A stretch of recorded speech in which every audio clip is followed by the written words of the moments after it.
This LC XU1 is going to get put back together. Obviously got a few purple ones at the moment because my previous videos, that one's finished and that one's yet to be built, which is the amethyst one. But this one's come back. So I'm putting this one together. It was just a respray and the engine bay was redone. That's all it needed. The body was one of the better ones, probably if not one of the best LC ones that I've seen. So today is about putting the engine back in. But before we even put the engine back in, we want to take these wiper assembly out because it's got some overspray on it and got some re-zinc stuff. It's going to go back in there. Already pulled the roof lining out, all the interiors out. It won't take a huge amount of time to put this car back together because it's a complete car. It's just got to have its running gear and interior put back in, but you can be part of the journey. The owner's giving me a hand. All right, so you can see that this is now the wiper assembly out, and it's still got the original overspray from the factory actually, and it's obviously been sprayed again when the bodywork's been done on this particular car here. But what I want to do is I want to pull this apart and blast it, clean it all up and send it off to get some metal work done on this. But I've got another one that I've already had that done too, so I'm just going to build that, grease it all up and put it back into the car so that it's done. We don't have to wait.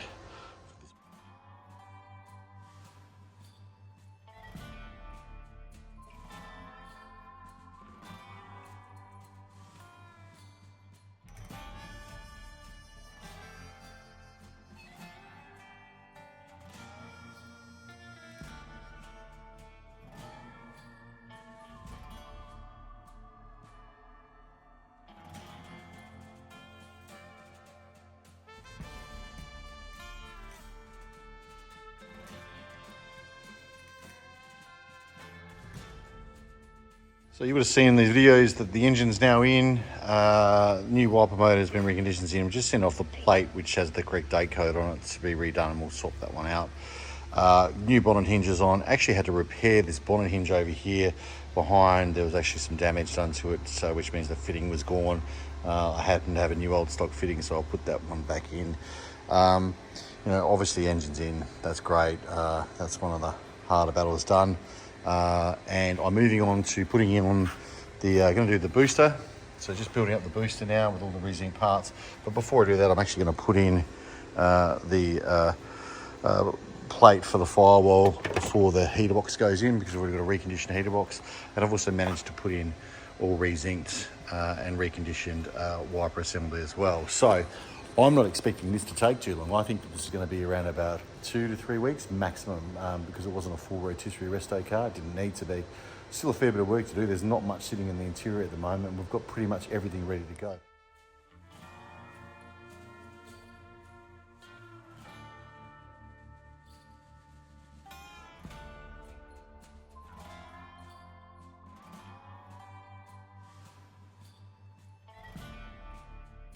What I'll be doing today is putting in the radiator, building up the carbies, and trying to finish off as much as I can around this engine bay area. And then once I've done all that, I can then get into the interior, and I need to finish off the boot with the new fuel tank. I've got to install a new roof lining as well. You know, but all the parts are here and it's all pretty much being reconditioned, so that just saves a lot of time when it comes to rebuilding these cars. And this is a very reasonable period of time to get this done, which I allow myself. So having said that, you know, some people have these cars sitting in their sheds for years trying to do stuff, but you know, this one here should be on the road in the next 2-3 weeks. So it's had a very quick restoration, and that's what I base the business model on, is people turning around to me and saying, oh, they need to get a car done pretty quickly, and they want to get into it within a certain period of time, because most of them have been sitting on or in panel shops for years. And a lot of the work, unfortunately, sometimes in those panel shops is poor. So, you know, I pull them out, get them sent down here, and then rebuild them and get the customers back into them.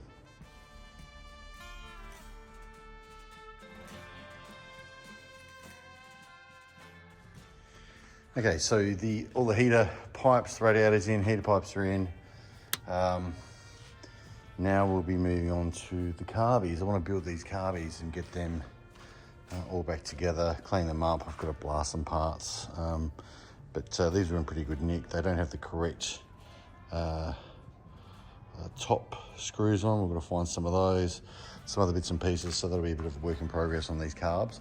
But I'm going to build them now and then get them onto the engine along with the headers.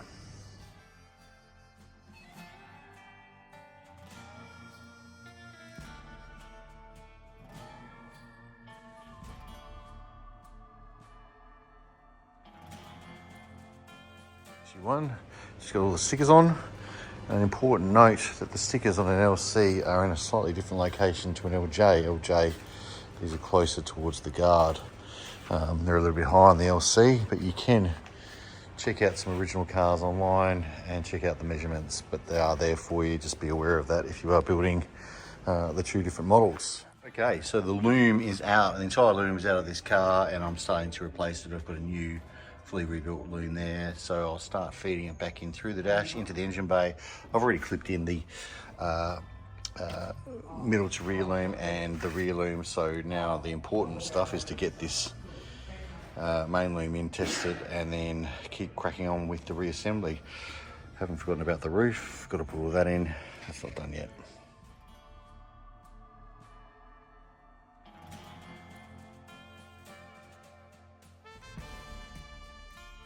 See, unlike some cars, like I've worked on some cars and they're just awful to put back together. I don't know why, they just take ages, they've always got issues, and then some cars just go together really well.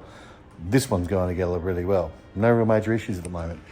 So today has been a busy day of putting back in the wiring loom. I've nearly finished all that, clipping that back in. I'm going to replace these washer hose lines because they're old. They're getting swapped out. Brake lines all new, being made up there. And I will get onto the carbies. The carbies are over there. I'm just waiting for some resinking stuff to come back. The filters and everything else are all new. So that's coming through shortly. And, you know, look, it just makes all the difference to put a new loom in these cars because you just know that when you plug it in, everything's just going to work. So all the lights are in, ignition's in, wiper washer, your lighter, and then you can see all the new loom accessory pieces for the dash. I will need to put in a Aussie 4-speed speedo cable in it because it had a 5-speed in it once upon a time, so we're pulling that back down to a 4-speed. It's not an Opel going to this one. It does have the original Opel gearbox, but the owner doesn't want that in there, so we're just going to put an Aussie 4-speed in. Today is gearbox day, so it's much easier, hot tip, to put these linkages from Rare Spares onto the gearbox and set everything up with your reverse, first, second, third, fourth on the bench. I want to get rid of those, going to put some fresh clean ones in, and then going to start reassembling the door, the windows, the Bailey channel all through there, just get these ones finished off, buttoned up. New door cards, new handles, new outer handle here as well. Rubbers are on. There's a trick to that. A lot of people get stuck on these, but there's actually some different clips that you can use that work perfectly. New window rubber, actually replaced that quarter window because the other one had scratches in it. And now this door is shutting and working, operating correctly. Door locks all nice and good. Door sucked more than the other side. The other side went together real easy. This one took ages, and it was about 2.5, nearly 3 hours of getting the door rubber on here, the seal. Just didn't want to go on properly, but I've managed to get everything in, give the window a clean. This will be a tomorrow job to finish off all this. And then the doors are done. And also got some resinking back. I've got the correct date code for the wiper motor now, that's sitting up there. Some more exhaust, vacuum timing pipes being rezinked. Carbies have been rezinked, these backing plates, remember they all had it, and picked all that up. Building these, but as you can see, there's not much left on that car. It's a beauty. And it's going to go off and get a rub down. It's going to go down and get all the clear flattened out. So I'm not going to put the windows in. I'm going to take the grille back out. I'm going to take the tail lights out and just get it really flattened out. Get a little bit of there's a little bit of orange peel in the clear, which I knew about, and I want to get that flattened out before we put the windows in.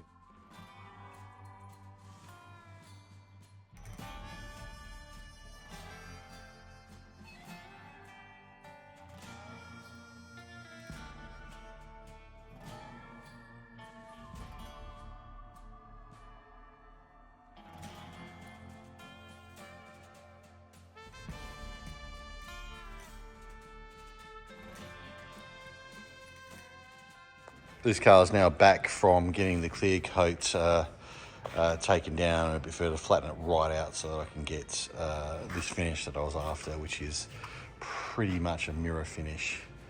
That's what I was after, and I did this and sent it off without finishing off, obviously, the reassembly, because I want to be able to have it to get it done with the windows out.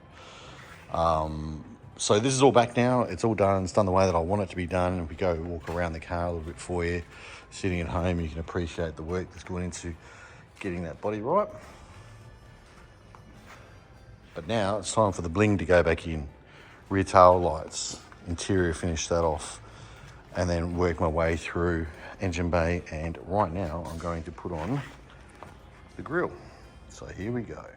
Right, so the grille's in and it's all lined up properly, which is fine. I'm happy with the way the grille looks, but I'm not happy with these gaps. And I see a lot of these gaps sitting on LCs. What I'm going to do is I'm going to manipulate this light surround and close that gap. There's a bit of work that needs to be done to move the actual light surround around a little bit as far as shape is concerned. And you'll see there's a little bit of a gap down there.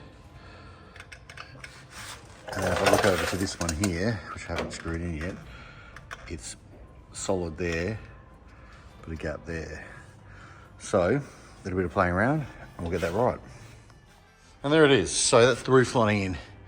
All nice and tight in the corners. I'll crack on with putting in the mirror and the visors and the interior light. And then from there, I will put in the seatbelts and the back door trims, and this interior is nearly done. Make sure that you put this in the correct way. There's a specific way that goes so it lines up with all three notches there. You just tap it in, there's rubber behind it. Just started to spray the top of this with the 3M product glue, and that's pretty good. It's not as good as the trimmer's roof lining glue, but it's pretty good as far as what I needed to do for this. So next up is to put this cover on and get it nice and tight. And we'll get onto that right now and see how she looks. New clutch and gearbox is in the car. You can see it sitting down the back there. That's all in.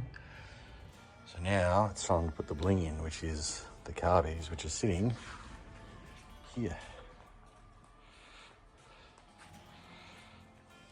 Time to get them in. So I'm expecting this one now to be running today. I'll show a video of that, just checking to make sure I've got spark, then it's fuel. Got to put the fuel lines on, which I'm doing right now, and then fire everything up and see how it goes. But I'm expecting it to just run pretty well, only because when it came apart, it ran perfectly. So I'm just going to work my way through putting that on now. You've got to get the correct size fuel lines, and I've got the correct clips here as well. So just going to piece all that together on the carbs, and then I'll screw down this fuel block. This is particular to an LC. The LJ was different, which is that model there. That's a slightly different configuration here, because it's actually got piping that you can disconnect, whereas this one's all braze welded together, and so it needs to run to all the specific carbies. You'll see the directions of flows that it needs to run to. And I'm going to set that up now, and then I'm going to get fuel into it. I've wound up the fuel bowl so it's already sucking through fuel. And then once I've finished getting all this up and running, I'm going to finalise the brakes. It had parts on it that weren't correct for this model in this year, especially that T-piece down there. That's going to get changed out, and new brake lines. Just work my way through putting in new brake lines as we speak, so they'll be done. And then from there, what I want to do is start getting the rest of this interior in here. Got the rear parts to do as well. Put the air jam on and finalise some of these last rubbers that need to go into this car. But, you know, basically just work my way through. This is a freshen up, and that's what it is. It's a freshen up. It's not a full rotisserie rebuild like this one, but it's still going to look just as good as that. It's just that the underneath hasn't been done, but it didn't really need to be done because it was in such good condition. So there's just a few things that need to be tidied up in the front and rear ends underneath. But besides all of that, when it's finished, for all intents and purposes, it will look pretty much like a full rotisserie rebuild and have most of that work done to it, but nowhere near the cost of a full rotisserie rebuild. It's a lot cheaper to do it this way than it is to do it this way.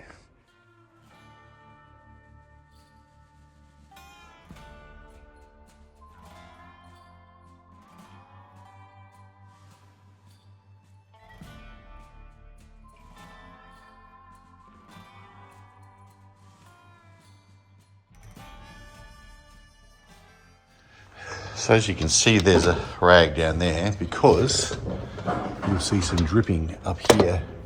You'll actually see through there the fuel coming through. So I'll just move this up a bit just so you can see it. Dripping. That's on carbies 1 and 2, which means that the O-rings have gone in them because it's been sitting too long. Even though it was a quick resto, it's actually been sitting too long. So I'm gonna have to pull those out, get fuel everywhere, and then replace the O-rings in the bottom of the jets. Okay, so I've got a new set here of O-rings. That's one of them. I've also replaced one which is on the outer of the jet, the main body. So when you do that, you have to reset everything. So you've taken the top off, and I need to make sure that you can hear that, I've lifted the piston up and down. It sits perfectly in there, but I've got to do that while I'm adjusting the main jet body back up so it goes tight, because you have to centralize these. Normally use a screwdriver in there and just push it down until it gets centralized. The needle actually sits in a jet. So that's this thing here. That's the needle, and it needs to go up and down in the jet, moving up and down. If you don't have it centralized, because there's a little bit of movement in the bottom of the jet to centralize these, if you don't have it centralized, it'll mean that it'll get stuck. And when it gets stuck, you get stuck with wide open throttle or half throttle, and it doesn't operate properly. So I'm going to have to do that with each one that I replace the jets on, and then retune them. All because I've got fuel leaks, old O-rings. And these are pretty much basic carbies, but you just got to make sure that you do the right thing as you put them together, because if I put that bottom jet back in, put it all back together, and I didn't centralize this, I could potentially bend the needle, or it will just get stuck regardless. So I need to do that for numbers 1 and 2, and I'll check out number 3. So now there's no leaks coming from carbies number 1 and number 2. I've reset these so that they drop in. You'll hear that. The piston has to hit the bottom and hit it pretty well so it doesn't stick, which it's doing. Everything's all dialed in on this side of it. Exhaust is all sorted, ignition sorted, points are sorted, timing I've just set. So I need to fire it up, and if I've done it right, you should just run like a clock. It's been set before and I've run it a couple of minutes, so I just want to double check it now to make sure that everything fires up the way that it should. Let's have a look.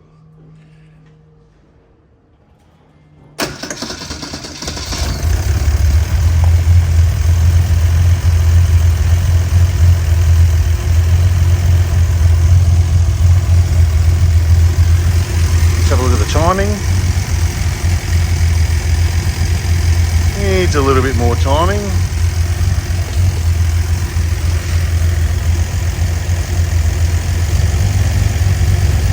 That sounds better.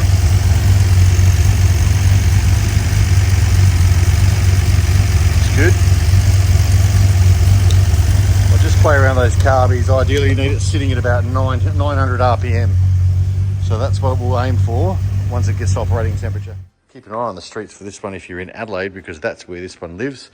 It will be living next to this other Shadow Mauve here. So there's going to be 2 purple ones. Actually, I'll tell you what, it's a season of 3 purple cars here.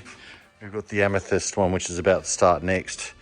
That's Plumdinger LC, and then the Shadow Mauve LJ. That one's been fully restored. This one's nearly finished being fully restored.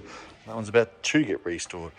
If you're keen on watching these videos, don't forget to click that like and subscribe button, because this is going to be the next one, and that's going to be one worth watching. That's going to be a nut and bolt, and I'm aiming for it to be the best that I've done so far. So we'll see how we go.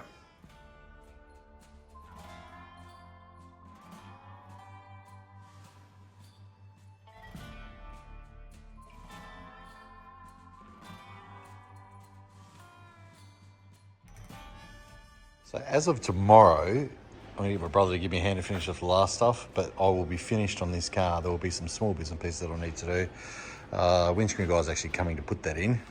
So I'm going to put the seats in. If I walk over here, there's the seats and whatever's left from this table, which actually isn't much. Tail lights, rear door trims, and seat belts. The rear area is done. And running gear's done. How does she start?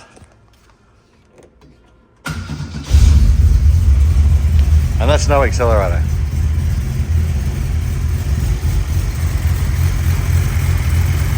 Runs like a clock.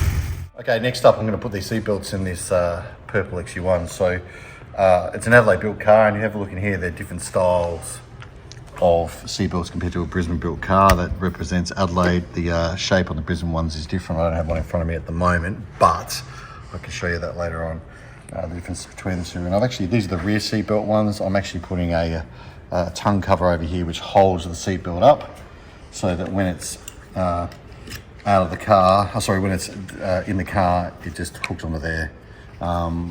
With the fronts, I haven't done that with the covers, because inside the car, there's on the roof, there's a hook that holds them on, so that's got no clip on the end of it. And these are the original seat belts that have been redone.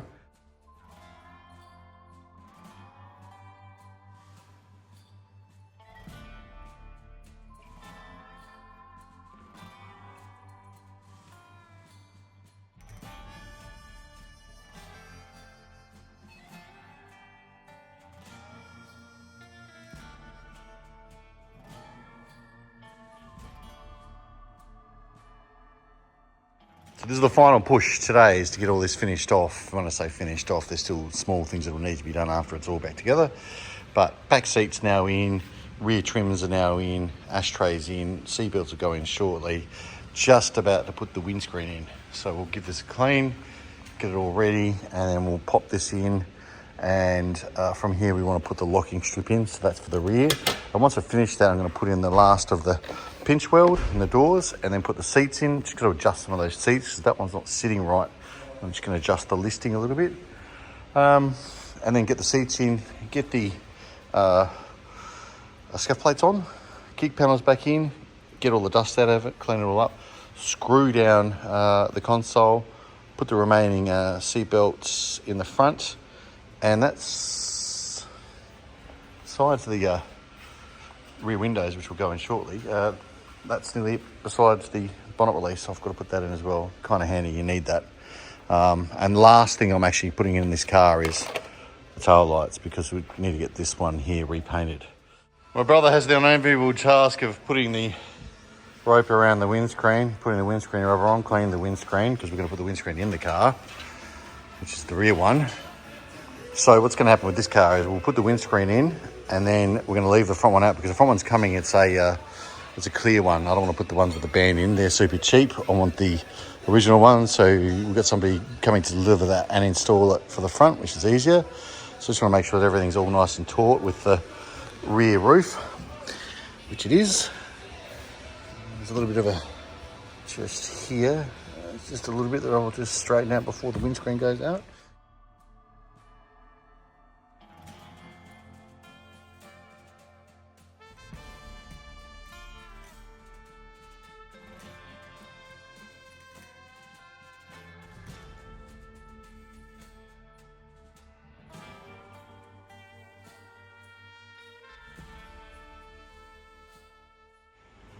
So here it is, together again. So this is a pretty quick restoration on this one.